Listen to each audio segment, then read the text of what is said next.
Hello everyone, Nigel here with you, Nigel's Modelling Bench. Welcome back to the channel. This is the DeAgostini Ford Mustang Shelby GT500 from 1967, and this is a massive 1/6 scale. You can see the dashboard here just to get an idea of how big this model is. It's huge.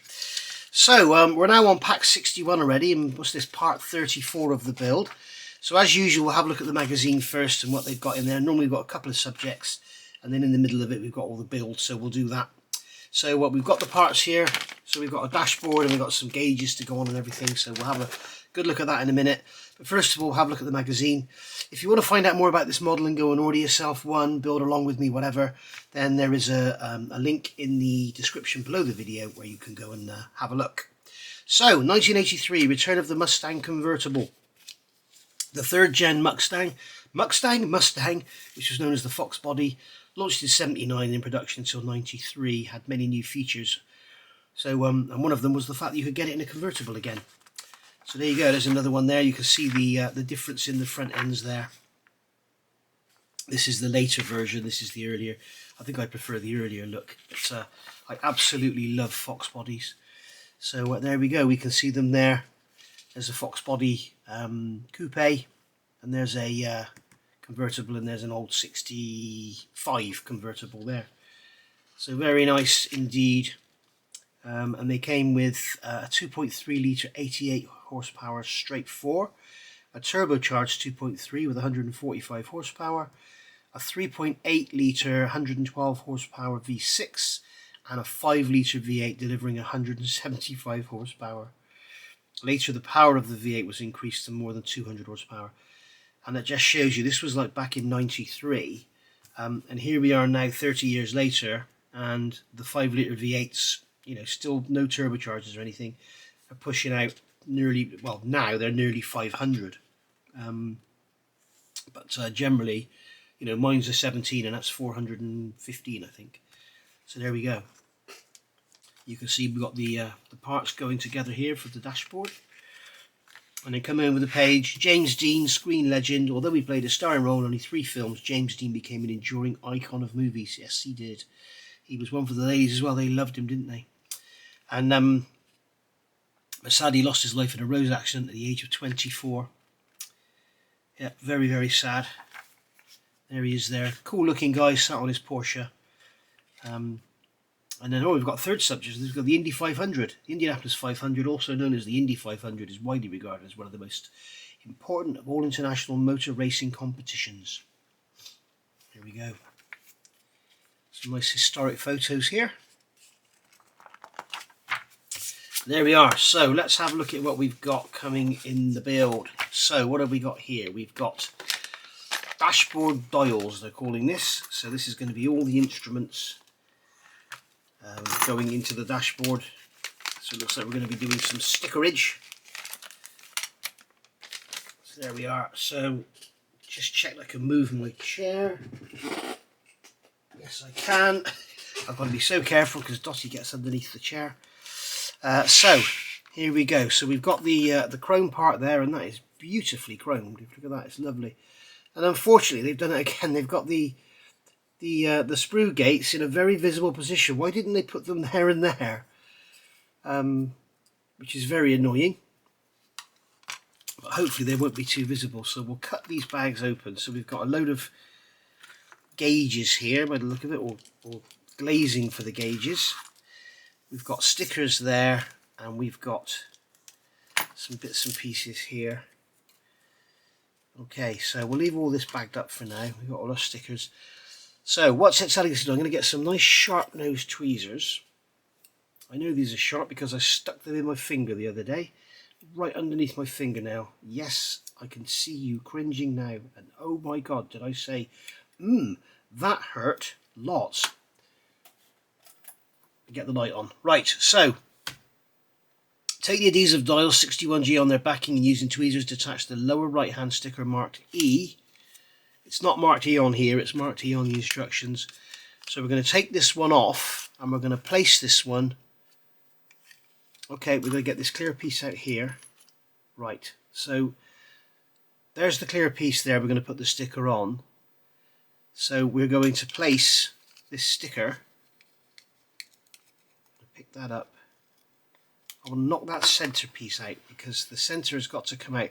They leave the centre here and then all of a sudden the centres disappear. So I'm going to take this centre piece out with a sharp knife. Come on. If it'll come out, maybe it's better to put it, okay. Do it their way then, right. And then this has got to, we're going to make sure we keep it right in the orientation and everything. So if we just lightly place it down,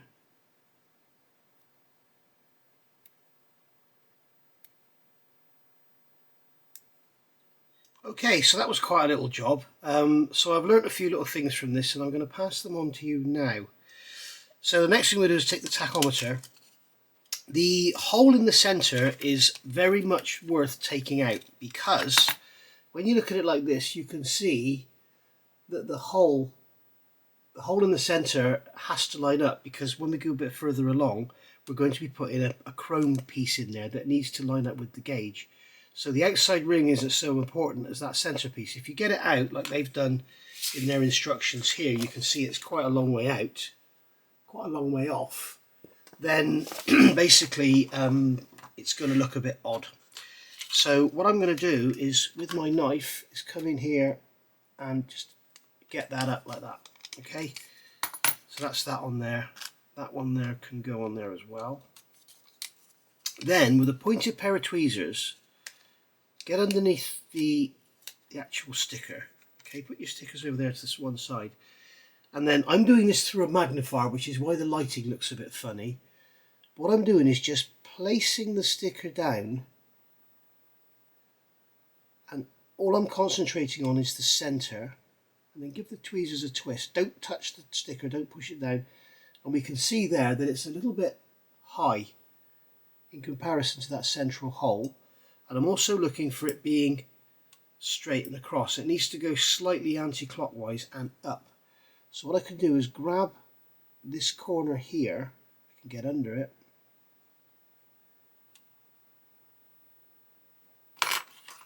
let's get the knife under it first of all.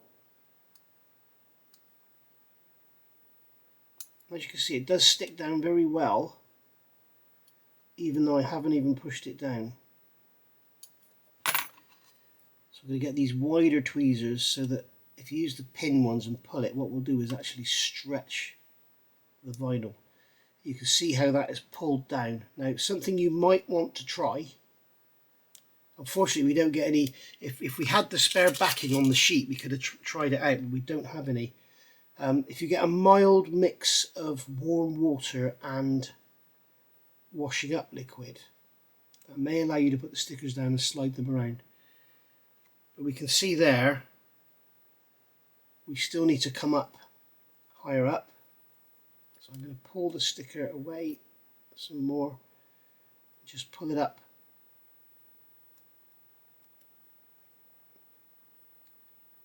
There we go, I'm happy with that. And then just push it down. Okay, so there we go. So they're nicely in line now. I'm going to go on and do the rest of the other three off camera. There's another three to do here. Okay, so we've got A, B and C across the top here. I'm going to do those three off camera and then I'll come back when they're done. Okay, so there we go. They are actually very nice stickers. You can put them down, you can push them down. As long as you're very careful, peel them up slowly, they will come up and go down again. So there we go. So that's all as a fuel gauge, clock, temperature gauge, speedometer and tachometer. So there we are. Right. Take one of the large dial lenses 61E and insert the long end of one of the, let's turn this off a minute. There we go, that's better.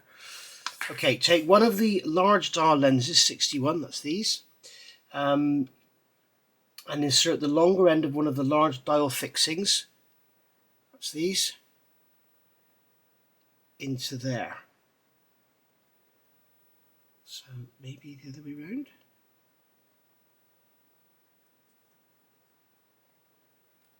Okay, I'm not over the moon with that because I'm worried, because this is clear plastic, it's going to be brittle. And with that being in there so tight, it may well crack it. I don't think I can get it back out now. So what I'm going to show you, see, I'll do it on this one, I'll do the other one off camera. I'm just going to take a knife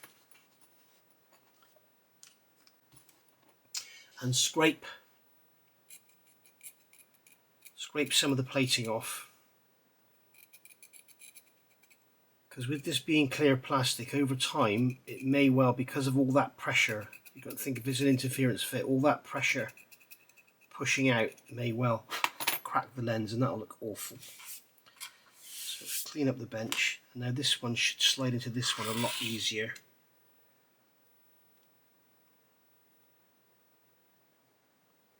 There we go. You can see that's in there. It's nothing like as tight. So I'm going to have to try and get that one out somehow. But then basically what we're going to do, then place the assembly over the tachometer dial by pressing the prong of the fixing into the holder. Repeat the operation with the other large dial. So what I'm going to do first of all is grab a clean brand new cotton bud. Never use one that's lying on the bench because you don't know what you've done with it. If you've used super glue or something, you'll scratch everything. So I'm just going to do that and just make sure there's no finger marks or anything on the back, and then push that onto there like so. And there you can see we've got our chrome in the center and we've got our clear over the gauge. That's going to look lovely. Right, I've got to go and get that out and try and clean it up. Okay, so I managed to get that one out. What I did, I put it over some tweezers and just pushed it through so not to crack the lens. But you can see we've got the two main ones on there. Now these smaller ones, I've just done a test fit on one and it fitted really easy. So that's gone in there really easy like that, so there's no risk of cracking there. So we're just going to push that one on and push that into there like so, and that's a nice snug fit. And then we'll grab the next one, put that into there like so, and that's a nice snug fit. And then we'll grab this one and put that one into there. This is very beautifully done, I must say. It's a very nice looking gauge setup. So you can see there the importance in getting everything centered. Having said that, that sticker there is off. So I'll just show you how I can actually get in there and remove them again. He says, just going to push this pin out of here. Okay, so you can see there that when I put that chrome piece in, it's actually up that way, which is a bit weird because it looks good. So what we'll do is we'll take that piece out of there. Then I'm going to take my knife, get under the corner of this vinyl piece and just lift down there, and then with some wide tweezers, don't use the pointy ones because you'll stretch it. Just get that lifted up, and as you can see they will come off beautifully and you can put them down again. So it's not like some stickers where you only get one chance. So what I'm going to do is place that down there gently. In fact we'll use tweezers, we'll put the chrome piece in the center. Just see how it looks with regard to the rest of the gauge.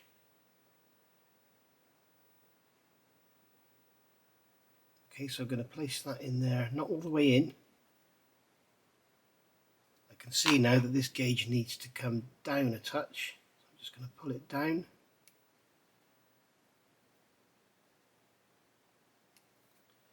I mean, all of this is just really fussing, needless fussing, because you're never going to be able to look straight at the dashboard anyway, because you're not going to be able to sit in the driver's seat. So you're never going to see it straight on. But I'm just giving it a twist anti-clockwise as well, because it's not right.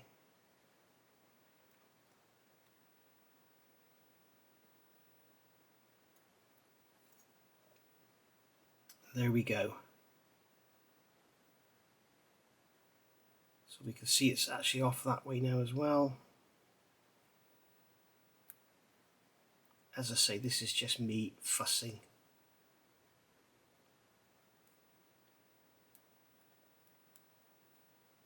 There we go, happy with that. So we can pull the centerpiece out, push the gauge down, put the centerpiece in our gauge, in our glazing, and then pop that on like so, and that looks much better.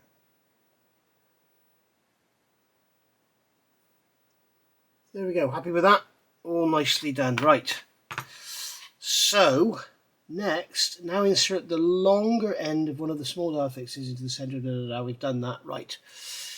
To finish, line up the completed dial lens holder at the rear of the dashboard trim as shown in the illustration. Fully insert the 2 pins of the trim into the holes in the holder as shown in the lower picture. So basically we've got this piece here. This is going to come onto there. So that is actually going to trap. That's going to trap those clear glazed pieces in. Okay, that's going to slide over like that. That's going to slide over like that. Now, no doubt we're going to be putting some screws or whatever in. It looks like we might be putting some LEDs in there as well, perhaps. But basically, that's that held in place. Now, as you can see, the glazing can't go anywhere, and that instrument panel looks bloody gorgeous. But my one concern is these pins here could pop out. So you can see that one there is quite loose. So what I'm going to do, I just want to make sure it's pushed in fully. I'm going to grab some white glue. This is my white glue of choice, MIG Ammo Ultra Glue. So I'm just going to grab some of this on a cocktail stick. I would not use super glue or anything hot. Only use a water-based glue like this one. And I'm just going to put a drop on the back of there.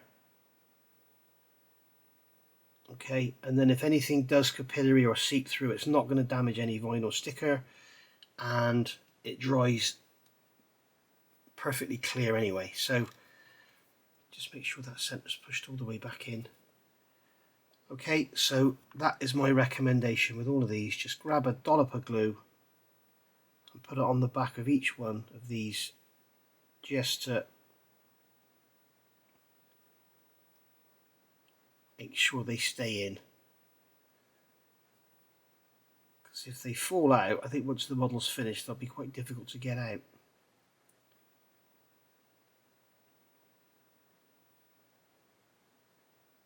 Okay.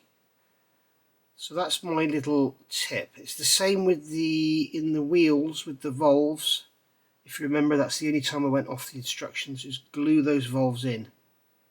Because with the valves that you would use to inflate the tires in real life, I'm talking about, if you accidentally touch one of those, they fall back in and they fall inside the wheel, and then you've got to take the whole wheel and tire apart to get to it. So there we are. So that is that. And that is gorgeous.